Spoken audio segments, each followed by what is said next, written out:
Dmitry, what do you think happened in Syria and how will Russia be affected? Assad quit. His whole family has been studying Russian since 2017. And you figure it takes about 6 years to become fluent in Russian to a point where you can move to Russia and just, become part of the population, not have an issue. So this was the year.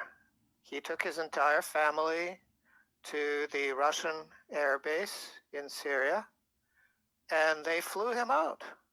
And he bought some real estate in Moscow. He's now a Moscow resident. He's no longer Syrian.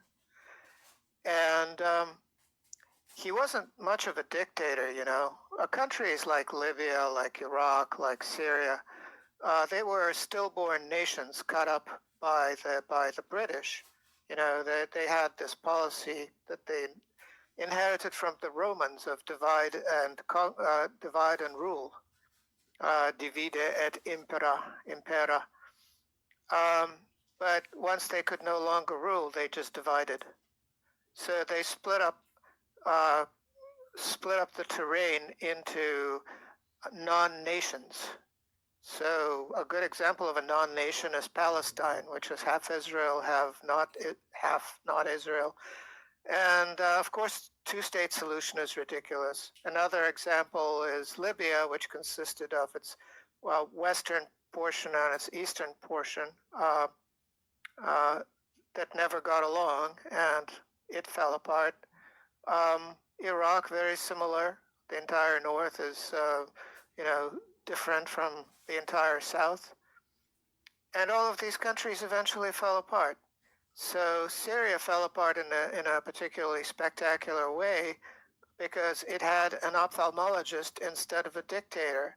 And the only reason he had the job was because, you know, his father was the dictator, and the dictatorial egregore was invested in Bashar al-Assad because it was previously invested in his father, Hafez al-Assad.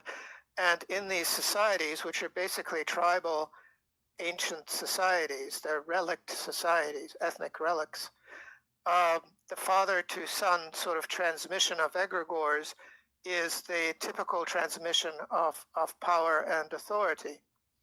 But the problem is that Bashar al-Assad, he didn't want to be Syrian, he wanted to be British. He lived in London. He didn't want to be a dictator, he wanted to be an ophthalmologist. And this job was just foisted on him. And the only thing that, you know, he's an intelligent man, so he did destroy ISIS. He got some help from the Russians and the Syrians, but he does deserve some credit for destroying ISIS. HTS now is, you know, a relatively tiny organization of 20 to 30,000 people. And it doesn't really have any global ambition. So it's not the caliphate, you know, it's not ISIS. ISIS was destroyed. And so Bashar al-Assad deserves some credit for that. But what has happened recently, people focus on the Astana process or this and that, and it's just talking shops. It's just people who like to get together and talk about geopolitics and pretend that they're geopoliticians of some sort. Geopolitician is not a profession last time I checked. You know, it's just people who think that that's what they are. And what was happening on the ground is really dramatically different, which is that Iran stopped delivering oil to Syria. It used to provide Syria with cheap oil. A lot of it got stolen because of corruption, but it kept the regime afloat. But as of 2023, a lot of that oil stopped coming. And after that, it was just a matter of time before it all fell apart. And, you know, it fell apart when Bashar took that plane to Moscow. And then suddenly there was nobody. The egregore faded out, it winked out. And that was the only thing that held Syria together as a fake country. It's not a political entity, you see. It's just a thing on a map. And the map is not the terrain. So people look at a map and say, oh, that's Syria. There's no Syria. There's no such thing. It's just, it's like a piece of paper. Syria is a piece of paper. It's not a country. There is no such thing as Syrians. That passport is no longer a useful passport. Probably never was. But there's no such thing as Syrians. It's a bunch of tribes. So lumping together, you know, the Kurds and the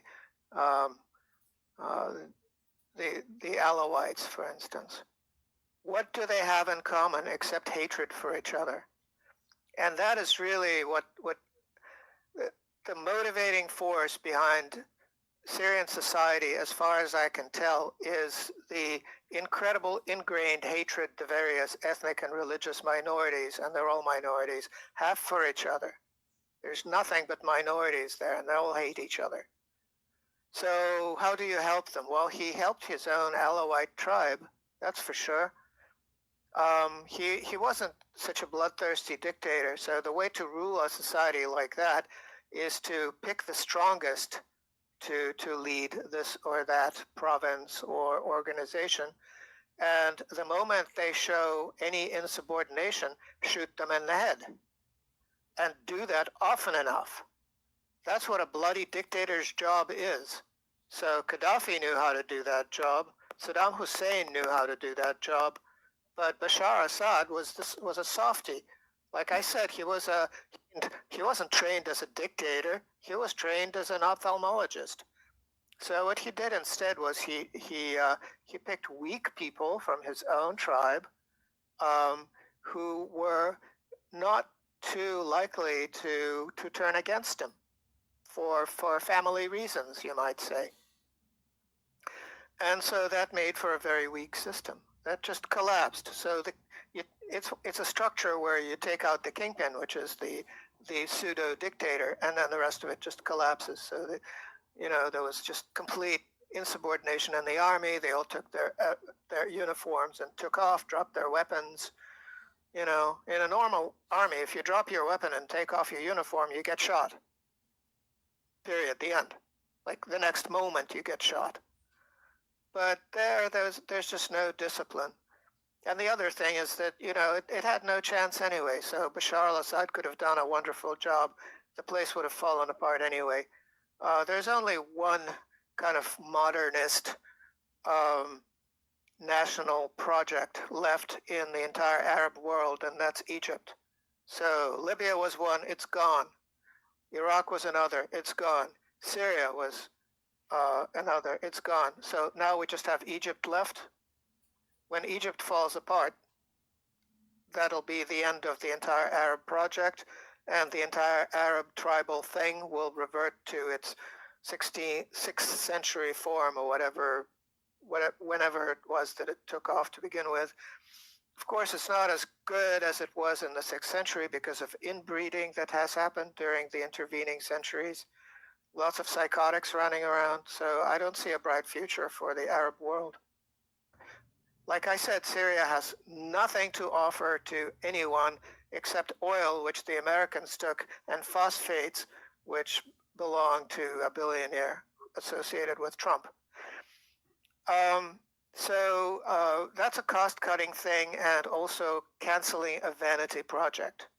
I suppose there was a contingent in Iran that wanted to talk up the Islamic Revolution and spread it, and so defense of Shia interests amongst the Arabs was a natural way to bolster that.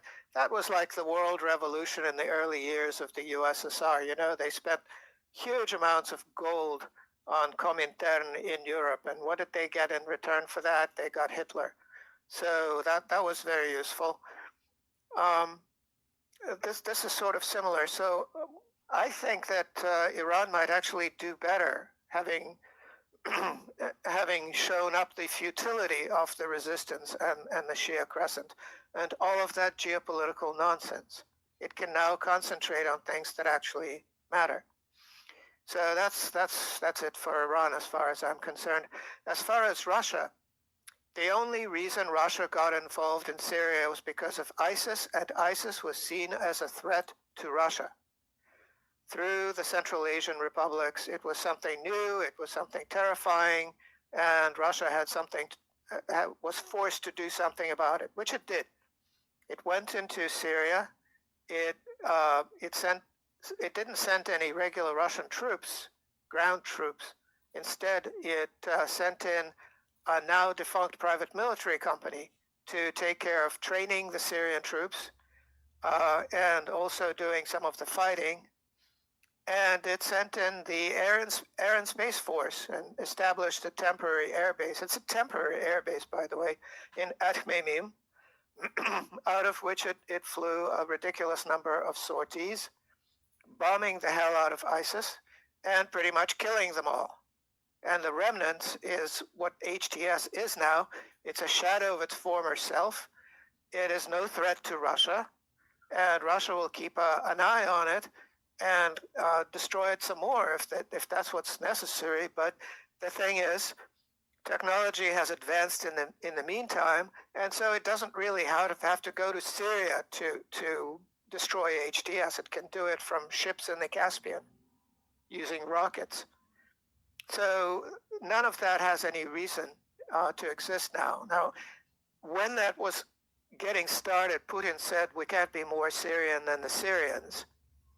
And that shows his attitude towards the Syrians, which is echoed by the people who were there as part of the private military company, the Wagner company, who said that they're absolutely feckless and useless as fighters. That the Syrians just don't fight. They don't have the discipline. They'll organize checkpoints in order to fleece the locals. You know, the locals try to get through the checkpoint and they have to pay bakshish. They have to pay a little money. And that's the typical thing. That's what they're there for, is to, you know, enrich themselves. Their officers are useless. They have no discipline. And you know, they're just a bunch of useless people, really, from the Russian point of view. So they gave up on training Syrians to be any kind of a fighting force, and so the fact that it's collapsed just like that, you know, is not unexpected. It's what the Russians expected to happen. Now, as far as those bases, the Khmeimim air base and the one in Tartus, as I mentioned, Tartus is used by the Shadow Fleet to export phosphates. So there's a business plan there. Okay, Khmeimim, I don't know what it's needed for at this point, but it's not the best place for it, I would say. It's not the best place for either of those bases. They could put a base in Ethiopia, and the Ethiopians would be so happy. You know, Sudan is another place that is promising. Egypt would probably be just thrilled to have the Russians there. Lots of places that are much more stable than Syria, and just as strategic for Russia. And the other thing is that why does Russia need these bases to begin with? And Putin is really, you know, adamant that these expenses be justified because maintaining a foreign presence like that is expensive. And now that there's the north-south corridor that doesn't touch any unstable territories at all, you know, why not use that to get to Africa? Why even bother with the Mediterranean and the Suez and going through Turkey, going through Bosphorus? Why bother with any of that? There's a direct route now, most of it by rail. So from the Russian point of view, Syria is just something to keep an eye on, to make sure that the jihadis don't get out of hand. If the jihadis start getting out of hand, there's basically a set of procedures for destroying them in place, successful procedures, proven ones, and the Russians would use those procedures again by remote control.